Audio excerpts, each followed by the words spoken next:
Hello everyone, मैं हूं जयेश राजगोर और स्वागत है आप सभी का इस नए इंटरेस्टिंग यूट्यूब वीडियो में। चैप्टर नंबर 3A और 3B इकोनॉमिक्स के बहुत इंपॉर्टेंट चैप्टर है। आपको इसमें से कुछ भी नहीं छोड़ना चाहिए। 16 से 20 मार्क्स इस चैप्टर के होते हैं और इसीलिए पेपर में इसका बहुत ज्यादा क्वेश्चंस आने के चांसेस होते हैं। तो 3A और 3B में से कितना पढ़ने का, शॉर्ट कोट्स, टिप्स और ट्रिक्स क्या है, कैसे आप इसकी आसानी से प्रैक्टिस कर सकते हैं, चलिए फटाफट से देख लेते हैं। सबसे पहले बात करें दोस्तों इस रैपिड रिवीजन में 3A की, तो यार एक फेमस क्वेश्चन है टाइप्स ऑफ डिमांड। आंसर का नाम CID, आंसर का नाम CID, आंसर का नाम CID। जी हाँ, डिमांड चैप्टर का ये क्वेश्चन काफी फेमस है और जिसमें CID से आपके पांचों टाइप्स ऑफ डिमांड याद रख सकते हैं। सबसे पहले दोस्तों कॉम्प्लीमेंट्री या जॉइंट डिमांड, कंपोजिट डिमांड और कॉम्पिटिटिव डिमांड, इसके अलावा इनडायरेक्ट और direct demand. CID types of demand, CID types of demand, CID।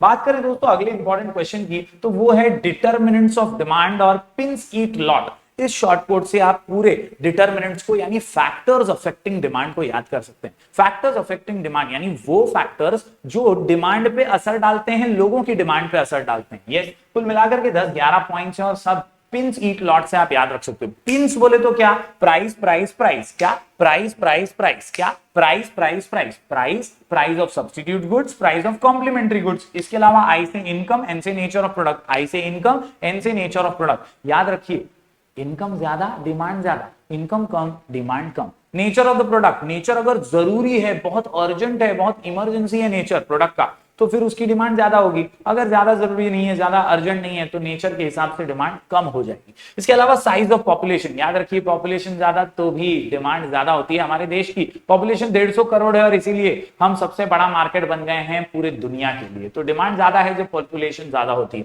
Expectation about future price, जब भी दोस्तों हम एक्सपेक्टेशन रखते हैं कि यार आगे जाके सस्ता होगा, आगे जाके महंगा होगा ना, तब भी डिमांड में बदलाव आता रहता है। एडवर्टाइजमेंट, यार जो दिखता है वो बिकता है, कहीं ना कहीं एडवर्टाइजमेंट से भी डिमांड पे असर पड़ता है। और आखिर में दोस्तों टेस्ट, हैबिट, प्रेफरेंस, लाइक्स और डिसलाइक से भी डिमांड पे असर पड़ता है। लेवल ऑफ टैक्सेशन जो सरकार लगाती है ना, उससे भी डिमांड पे असर पड़ता है, क्योंकि टैक्सेशन की वजह से कई बार कुछ चीजें महंगी और कुछ चीजें सस्ती हो जाती हैं। तो level of taxation also helps in affecting demand. और आखिर में अदर फैक्टर्स जिसमें क्लाइमेटिक कंडीशंस आ जाती हैं, कल्चरल और ट्रेडिशनल चीजें आ जाती हैं, इनकी वजह से, वेदर कंडीशंस की वजह से, नेचुरल कैलामिटीज की वजह से कहीं ना कहीं डिमांड पे असर पड़ता है। तो हमने आंसर देखा कौन सा, यार आंसर बहुत सिंपल है, डिटर्मिनेंट्स ऑफ डिमांड। आंसर का नाम पिंस ईट लॉट, क्या पिंस ईट लॉट। बहुत सिंपल आंसर था। इसके अलावा दोस्तों इस चैप्टर में से आप पढ़िए लॉ ऑफ डिमांड, जिसके अजम्पशंस बहुत इंपॉर्टेंट है। अजम्पशंस और एक्सेप्शंस बोर्ड एग्जाम में कई बार पूछे जा सकते हैं। और लॉ ऑफ डिमांड का मंत्र बहुत सिंपल है, प्राइस नीचे डिमांड ऊपर, प्राइस ऊपर डिमांड नीचे।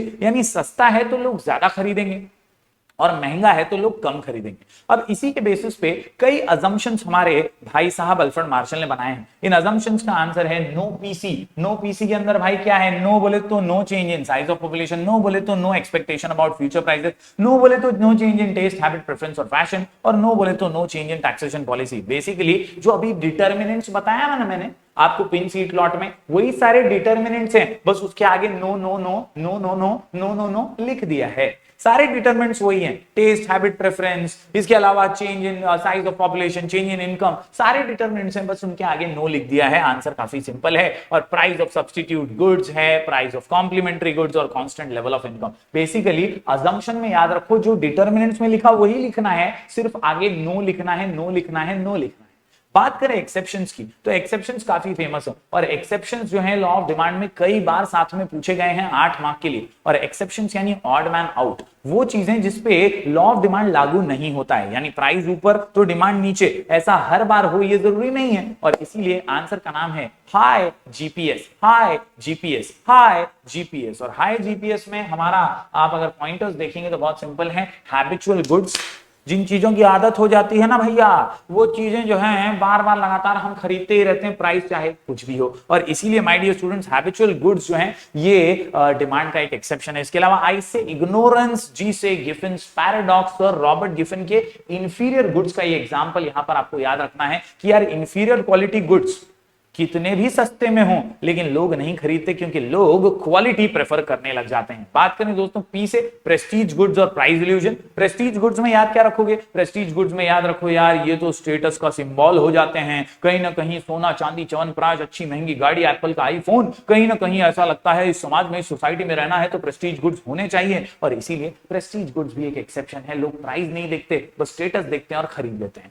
बात करें प्राइस इल्यूजन की, तो एक भ्रम होता है दिमाग में कि यार महंगा है तो अच्छा ही होगा, ब्रांडेड है तो अच्छा ही होगा, और इसीलिए लोग प्राइस इल्यूजन में रहकर भी डिमांड पे असर डालते हैं। आखिर में इससे speculation is equal to expectation. याद रखिए, हम स्पेक्यूलेट कर रहे हैं कि हो सकता है आगे भाव बढ़ जाए, हम एक्सपेक्ट कर रहे हैं कि हो सकता है आगे भाव कम हो जाए, और इसके बेसिस पर अभी की डिमांड पे हम असर डाल रहे हैं। तो ये था हमारा चैप्टर नंबर 3A। अब बात करूं दोस्तों मैं चैप्टर नंबर 3B की, क्योंकि चैप्टर 3B भी बहुत इंपॉर्टेंट है। इस 3B के अंदर से भी कई क्वेश्चंस आ सकते हैं, जिसमें सबसे पहला क्वेश्चन है types of elasticity of demand. देखिए, कभी भी कंफ्यूज मत होइए, टाइप्स ऑफ इलास्टिसिटी और टाइप्स ऑफ प्राइस इलास्टिसिटी दो अलग क्वेश्चन। कई बार हमने देखा है कि लोग मिसमैच कर देते हैं पेपर चेक करते वक्त। हमने कई बार ये महसूस किया है, टाइप्स ऑफ इलास्टिसिटी अलग है, टाइप्स ऑफ प्राइस इलास्टिसिटी अलग है। ओके, तो सबसे पहले क्या है? Types of elasticity. यहां पे आंसर है पिक। क्या है आंसर? पिक, क्योंकि तीन ही टाइप्स है। आप याद रखो, price elasticity, income elasticity, cross elasticity. Price elasticity, income elasticity, cross elasticity. दोस्तों, प्राइस इलास्टिसिटी जब प्राइस की वजह से डिमांड पे असर पड़े तो उसे प्राइस इलास्टिसिटी ऑफ डिमांड कहते हैं।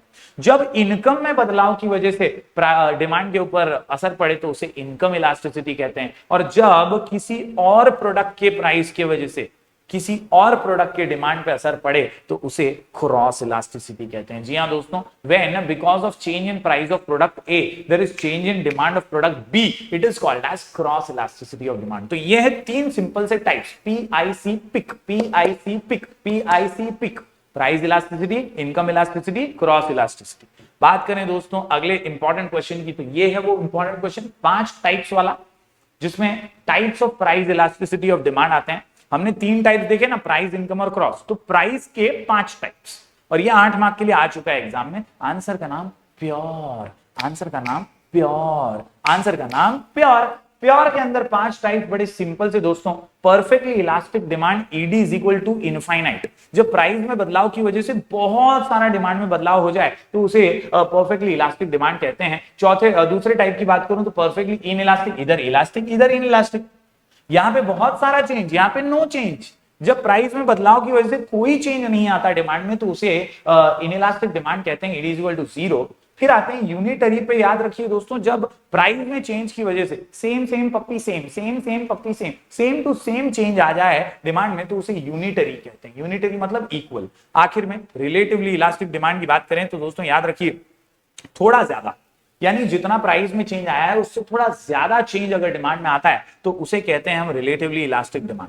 आखिर में रिलेटिवली इनइलास्टिक डिमांड, ये थोड़ा कम है, थोड़ा ज्यादा थोड़ा कम। याद रखिए, रिलेटिव इलास्टिक में थोड़ा ज्यादा था और रिलेटिवली इनइलास्टिक में थोड़ा कम है। प्राइस में जो बदलाव आया ना उससे थोड़ा कम बदलाव डिमांड में आया तो उसको बोलते हैं रिलेटिवली इन इलास्टिक डिमांड। उम्मीद करता हूं दोस्तों आपको 2 आंसर समझे होंगे इलास्टिसिटी ऑफ डिमांड में। पहला आंसर कौन सा है? Types of elasticity, PIC PIC, price elasticity, income elasticity, cross elasticity. दूसरा आंसर कौन सा है? Types of price elasticity. कितने टाइप है? 5। आंसर का नाम pure, perfectly elastic demand, perfectly inelastic demand, unitary elastic demand, उसके बाद थोड़ा ज्यादा थोड़ा कम, रिलेटिवली इलास्टिक, रिलेटिवली इनइलास्टिक। उम्मीद करता हूं दोनों आंसर समझ गए होंगे। इसके बाद importance of elasticity of demand, answer का नाम IMP, आंसर का नाम IMP। दोस्तों इंपॉर्टेंस में याद रखिए, importance to producer, importance to government, importance to factor pricing, importance in foreign trade. इस तरह से दोस्तों आसानी से आप ये आंसर P से पब्लिक यूटिलिटी आखिर में 5 पॉइंट में खत्म हो जाता है। बहुत सिंपल सा आंसर।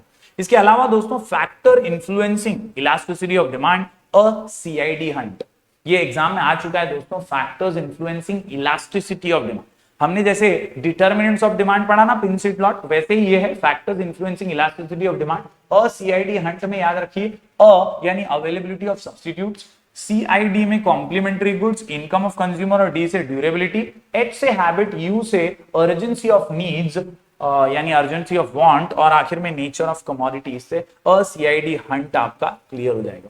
N से नंबर ऑफ यूजेस और T से टाइम पीरियड। तो ये हैं factors which influence elasticity of demand. तो इस तरह से दोस्तों चैप्टर 3A 3B में इतने क्वेश्चन जरूर कीजिए। 3B में ना कुछ मेथड्स हैं for measuring elasticity of demand, और वो मेथड्स भी काम के हैं, शॉर्ट नोट्स में आ सकते हैं। तो उसका मेरा डिटेल वीडियो आपको प्लेलिस्ट में मिल जाएगा। 12th इकोनॉमिक्स की मेरी प्लेलिस्ट है, वहां से आप जरूर उसको देखिए, आपका काम आसान हो जाएगा। और इन्हीं शॉर्ट रिवीजन वीडियोस के साथ आप काम फिट, मामला हिट और एग्जाम को कर सकते हैं सुपर हिट। ये चैप्टर छोड़ने वाला चैप्टर नहीं है, तो 3A और 3B जरूर पढ़िएगा। PDF आपको Telegram channel sky education official पर मिल जाएगा। जरूर जरूर जरूर वहां से पढ़ाई जारी रखिए, मेहनत करते रहिए और आप काम आसान कर लेंगे। All the best, keep rocking.